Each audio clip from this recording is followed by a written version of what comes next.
Welcome to this week's edition of Greet the Week. Today, Jan has our topic, and she has been traveling and experiencing and is going to be talking about our amazing body. So, Jan, what brings up that topic to us? Okay, well, I had been reading before I left for vacation, and then this topic came into my mind. And then as I was on my trip, I realized, okay, there was a reason for coming up with this, because I found more evidence to back it up. And, you know, our bodies are just simply amazing. I mean, you think about it, when you get a cut, your body heals itself. It doesn't really need any help. And we have all kinds of things that we think are helping it out, like putting a Neosporin or Band-Aids or whatever it is. But our body will heal without that.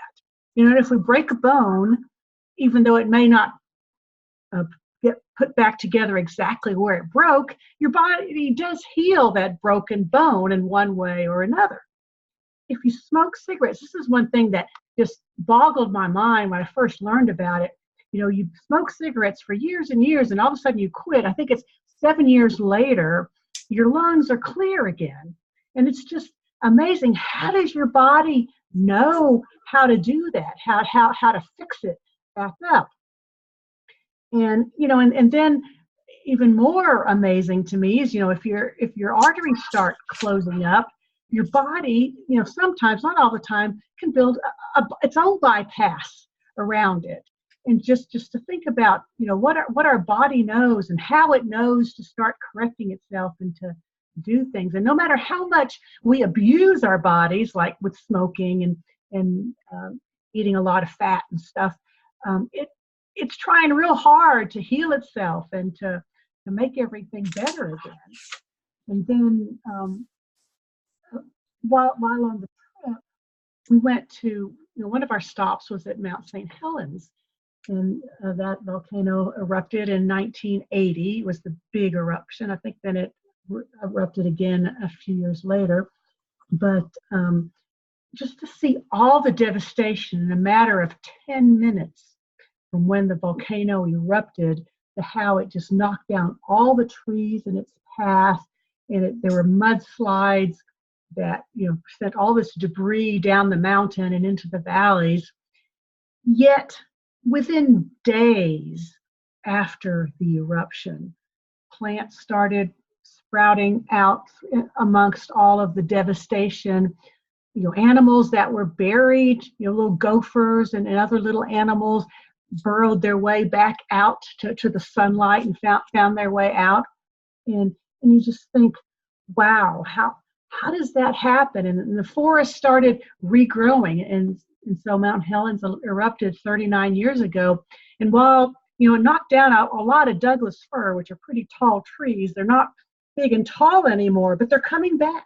Not in the entire area, but, you know, it started, you know, with some small plants, and little are growing and growing and growing. You know, the farther away you get from, you know, from the main part of the flow, you know, it's still pretty barren there, but on the outskirts, there's life, and life is full, and it's thriving. And you just think about how all that happened, you know, what these plants and animals went through, but they're still thriving, they're still there. And then I started taking it a step farther, because you think of something like that, and that's a pretty traumatic event, to have your whole place wiped out and everything you know is gone.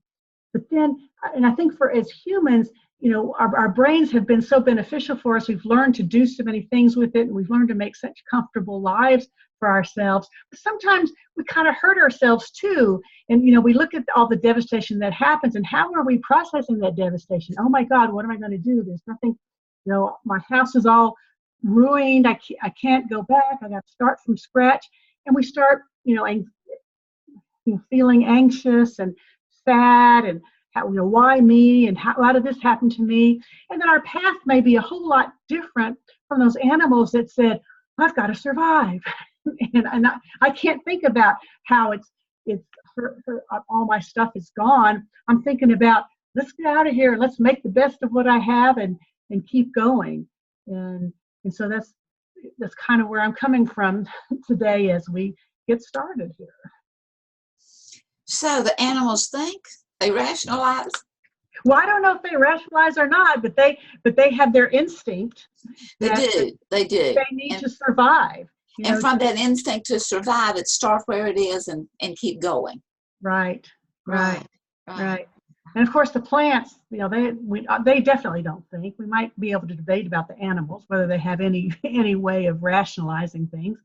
But the plants, they just started coming back up, and the whole cycle works together and to brings the other plants back to life as well. It does indeed. That everything is connected. Everything is connected. Yes. And in spite of all those things, it seems to just, go by instinct or whatever in the animals and the plants. Still, there's an intelligence there. Right. That is mind-boggling. It is a divine intelligence that springs up and that grows and that realizes that, well, the elements, the environment is here today. It was devastating yesterday, but today's environment is better, so let's just take it and grow from here. Right. Let's do the best with what we have. And so we as human beings that do have the ability to think about and to plan for and to look back on the past and make comparisons and so forth, maybe if we would take a little bit more of that, well, today's environment is okay. Sufficient unto the day is okay, as long as there's enough for today. And you can always find something that you can build on. You might have to look pretty hard, but it's there. It is, and even just to be thankful. Right. Is a building tool.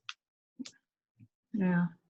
So those little gophers or whatever that was coming out, well, I'm sure they just really greeted the day as all right, the sun's up again. The sun. Again, finally, I get to see the sun. Yeah, and there's this internal drawing. Last week on Making Sense of It, Anna Corbett was the guest, and she was talking about, health issues and so forth, and how that we do have this chemistry plant in our brains that, gives us either dopamine or it gives us serotonin or it gives us things like that. And she was talking about the fact that, if you're feeling down, if you just start looking up and thinking of something that you appreciate, that will give you just one little drop of the feel-good feeling. Right. And if we continue on that path, then the brain's going to make more of those little drops. Right. And yeah, then that is so true. And I was reading, the book I was reading before I started was by Joe Dispenza, and I'm sure you've heard of him. And, talking about acting as though the future is here, to get in your mind what you want your future to be and be grateful for that future that you don't have right now, but that is out there in the future. And so just being grateful for that, it's almost like it's here and you're living as if that future exists already and getting the benefits of it, because your brain really doesn't care if you've experienced it or not, as long as you thought it through and you think of it as though it were really happening. Your body responds as if it's really happening. Exactly. I mean, our mind can't tell the difference in what we imagine and what is real. Right. It can't. I mean, suppose that you pull out a drawer and this tarantula jumps out at you. Yeah. And, you're really scared of tarantulas. And so you faint or you run out or you scream or something. You get something to go back in and to kill it. And you realize that someone played a trick on you. Mm. And it's a rubber tarantula and that it was set for it would pop out to scare you. But our body cannot tell the difference in what we imagine and what is really there. Yeah. And so it's that knee-jerk reaction. And whenever we can begin to realize, I was thinking about this just the other day, about eternity, eternity's past, eternity's future, and all of those things from even just, 39 years ago, how St. Helens has made such a recovery that 100 years from now, it would make even more of a recovery, and the firs would be taller and everything. But I got to thinking about that. You know what? We really are living in the future. from the day we were born, this is our future. Mm-hmm. And so it's living in the now, but realizing that the now already is the future, and that everything we do today connects to tomorrow. And what are we going to drag with us from the past? Right, right. Because that will have a lot to do with it. It's how much we drag it with us. Whereas if we let it go and let it, if it comes on its own, then, or if it stays there, if it's a permanent fixture that's part of the environment, then okay, it's there, but it's there for a reason. When we drag our past with us, it's like that devastation of Mount St. Helens. We're just continuing to live in all that deserty rock, all that barren rock. Right. Whereas if we can think of a future where this is going to be a lush forest again, this is going to be a thriving place, then we find that, or it finds us. Right. It's kind of a both and. Right. Back to the law of attraction. Yeah. And we do not draw to us what we draw to us not what we want, we draw to us what we are.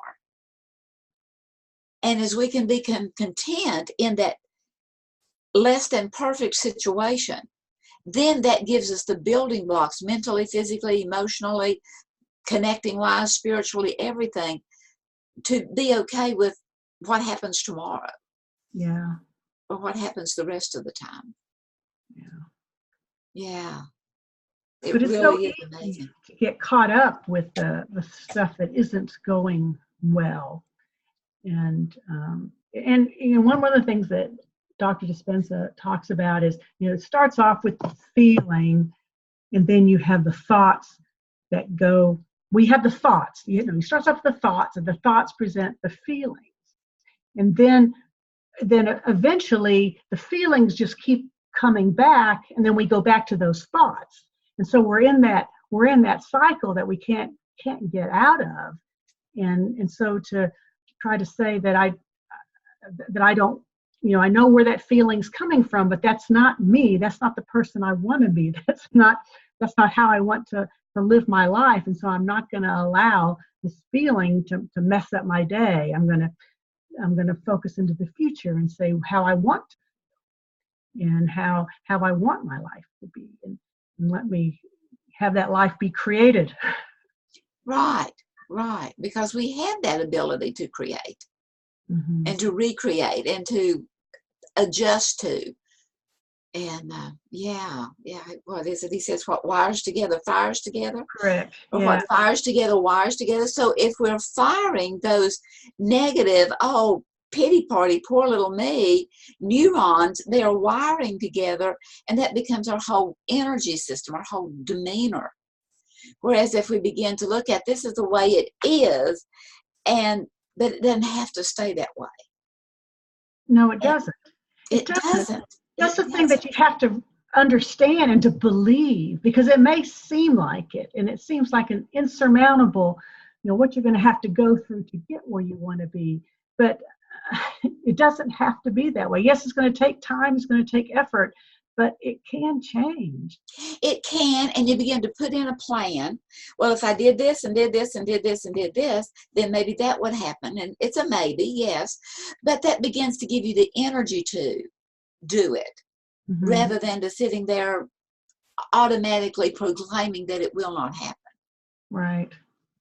And we have to get that energy, that emotion there, that they begin to fire with the plan that we're making. And when we're making a plan, I mean, the whole world is our oyster. Yeah. So we can create plan. What we want. Yeah. And maybe it hasn't happened yet, but maybe it can. And it's looking to that mystery of life. It's living in the mystery of what we do know, but what we don't know. Yeah. And sometimes what it looks like is that there's no life there, but yet there is. Whether it's the plant life or the animal life or whatever the life is, it's there. And to give in to that, to begin to look deep down inside, was another thing with Anna. Whenever she was talking about, she was looking at Dr. Glasser's, picturing our quality world and that kind of stuff. And she gave the terminology of the quality world that we are searching for, wanting for, putting in, this is what I want and going for. She gave that the definition of our soul's longing. Okay. And I love that deep down inside, that who we really are, even though right here it may not look like that's who we really are. Right. That, Right. Because, I mean, I can think of examples of family members that really want to be something greater, and they just kind of stuck into this lifestyle that isn't helping them, but they don't know how to get out of it, because it seems like anytime they try to move out, they get pushed back in. Right. And so I was reading in the book called The Brain by David Edelman. Anyway, he was talking about, they had done some researchers on people with addictions, and would begin to look at them and, what do they really want for their life? Do they want to stay in that addiction, or do they want to be free of it? And many have tried it and made some progress and then slid back and so forth. And so using the brain, hooking them up to all of the electrodes and everything, he had this one person in particular that he followed for a while, that had her to see he had her to think really two thoughts, okay? Continually, really focus on two thoughts. One was, what is she thinking whenever she is enjoying whatever it is that's her addiction? So she was to imagine herself smoking, drinking, whatever it was that was the addiction. And then it was to imagine herself, what was she thinking whenever there was the consequences of that addiction? The being drunk, or the being pulled over by the police, or the being disregarded, or being put in prison, and being away from her family, to think about those thoughts. And as she would think about the pleasure of the addiction, there was this euphoria feeling in her, but also her brain would light up. Yeah. But then as she began to think about the cost of that addiction, there would be another part of her brain that was thinking, and she could begin to really notice within her physiology the discouragement and the downtime. And so within time, she would begin to come back the next day, and they would go for a longer period of time of imagining the euphoria of the addiction and imagining the consequences of the addiction. And again and again and again. And the more, and to help her to begin, she could see that the brain was showing, this is lighting up, or this is lighting up. So then whenever all the things were disconnected, it was the encouragement for her to realize that whenever you really are remembering the disparity of the disconnect of going with that, it can give you the courage to say no to it. And it will begin to bring that good time feeling, that pleasant feeling, that I am empowered feeling. Yeah. As opposed to getting back to the fact, I need a drink, I need a smoke, I need to fuss at someone. Right. That's interesting. Did they notice if she was using less the more they got into the study? Yes. And not only that, but the fact that, and then it was so successful with addictions that he also did some studies with children that were not learning well. And to help them whenever they were not understanding what the teacher was saying, and then to think about how good they felt whenever they understood what a C really looked like, or how that 2 and 2 is 4, and to imagine that success that they had. And once they began to see that success, were they willing to give more attention to what the teacher was saying? Okay, to put more of an effort into it. Right, more of an effort into it. Instead of just quitting. And as they begin to see the fact that if I put this forget it effort into it, then it begins to become a darker color. And if they give it, well, maybe I can learn that effort into it, it began to give a lighter color within a very part of their own brain. And they could literally see on that computer screen what was happening inside their brain. Yeah. And as you can see it, how many times have we ever said, when I see it, I believe it? Right. Well, the truth of the matter is, Jen, when we believe it, we'll begin to see it. Right. And Right. Because we'll miss it. We'll miss it when we don't believe it. Yeah. When we believe it, we'll begin to see it because we'll be looking for it. Right. We'll Right. be looking for it. And again, I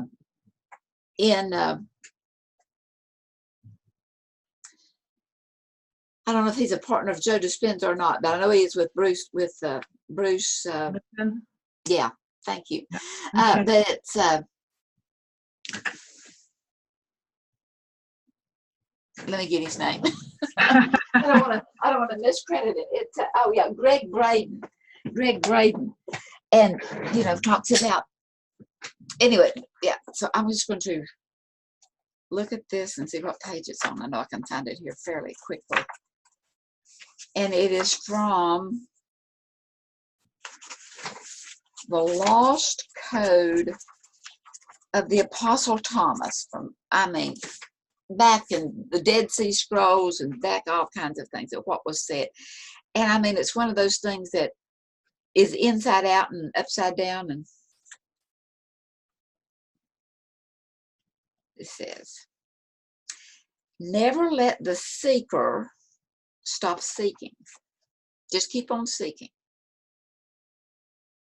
Oh, fiddle.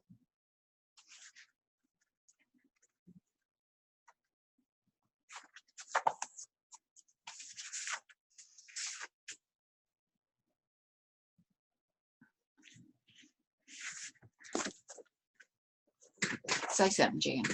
Okay. Okay. All right. While you're looking for that, yeah, I'm finding it fascinating. Well, first of all, when they start talking about the quantum field and using quantum mechanics to figure this out, I'm like, okay, now wait a minute. How does this all work? And so I've been making an effort lately to try to understand it better, because it's still a little woo-woo for me out there, but I do get it, that atoms are, very little mass and a huge amount of energy. And our bodies are made up of probably trillions of atoms. And we have so much energy that goes with this. And I just personal experience knowing that energy, I keep going back to when I was taking care of my parents during their last few years, and I was handling all their affairs, and I didn't take care of them physically, but I visited them a lot and took care of all the logistics and everything else that was going on. Things just came into place. I was responding from such a what they call the high energy field of love and appreciation. I was able to reconcile all my differences that I had with them without even really talking it through with them, and then doing all these things for them to make their last few years comfortable. And things just fell into place as far as, selling the house and finding somebody good to take care of them, and putting Dad in a facility where he was given a lot of really good care, and then Dad not fighting me and just, saying, whatever you decide, I'm all for it, which is like very uncharacteristic of him growing up. I never heard those words. And it's just believing, it's like, wow, it just made things so easy because I was acting from that emotion of love and gratitude. And so I believe it. I still don't understand it physically, how that happens, but I've applied this in other areas of my life too, and things they just came together. And you see so many people struggling, and it's like, quit fighting it. Trust it. Think of what you want and believe that it's going to happen. But I can't explain it to you in any kind of scientific term. Okay, it's quantum mechanics, but okay, so what does that mean? It's all energy. So what does that mean? How does that work? But so I'm still operating on faith, but one of these days I'm going to get to a better understanding. Yeah. Well, the quantum mechanics, going back to Greg Braden, is the God code. Yeah, the God code. And it's the divine intelligence that is in every living thing. Every living thing. And I loved what you said there. I wrote down, you said that you dissolved those differences without understanding them. You didn't have to talk about it. You didn't have to, bring anything up. You made that decision on your own because you believed that giving love was more important than finding out all the whys and wherefores. Right. And you dissolved those differences within them through your love, because love is all encompassing. Yes, it is. And anytime, I mean, there is few there. There's kindness and there's gentleness. Those are things that everybody recognizes, and it sends a zzz to the heart, to the zzz, to the whatever the really soul of us is, that is unmistakable, and it speaks every language. And so I found this. It was from the Lost Gospel of Thomas the Apostle. Anyway, it says, "Let those who seek continue seeking until they find." And in case anyone's watching this now or later that is not aware of Thomas the Apostle, he was the doubter. I mean, every time, Jesus said anything, he would say, "Yeah, but." Well, what if? And he would throw up some kind of a doubt for it. So in cryptic writings found in the Dead Sea Scrolls, and that's been there for thousands of years anyway. Let those who seek continue seeking until they find. And when they find, they will become troubled. And when they become troubled, they will be astonished, because they will recognize that what is in your sight and that which is hidden from you will become plain to you. Mm-hmm. Even though we don't have any words for it. Right. And we don't even know what we're looking for. We don't know what we're looking for, and even when we're looking for it, we oversee it, we miss it. Mm-hmm. And one of the things that is newly found out is that they have discovered a new element out of all of the elements that's ever been in the air, in the atmosphere, in the oxygen. There's a new element, and they don't even know what to do with it. And life just gets more and more interesting. Yes, it does. It really... And instead of looking at someday, I'll realize, that's today. Because when we believe it, we'll begin to see it, even though it's in a nascent form. Right. Even though it's in just a beginning. It is a beginning. And you can begin to see it and feel it in your own being. And that gives credence to it. It gives legitimacy to it. Yes, it does. Wow, whenever I begin to think that maybe I can understand what my teacher's talking about, I can understand a little more. Right. Oh, when I begin to realize what the cost of my addiction is, I want to go with the freedom of not being addicted as opposed to staying in that rut. Yeah. It's those little things that give us the hope for tomorrow and tomorrow and tomorrow. And those are not things that people can tell you. I mean, you could talk forever and nobody's going to believe you. They have to figure that out on their own. That's something that they have to come to that realization, finally get that aha moment. Oh, now I know what they've been talking about. And then you're the one deciding to do something about it. It's not somebody else trying to make you, trying to force you to see the light. You found within, okay, now I have the reason, and I'm going to keep pushing forward. Right. And everyone has that capability. Right. Everyone. That aha is within us. Yes, so it is. This has been good. Thank you for watching us later, and have a great week and good mental health. All right. Bye-bye.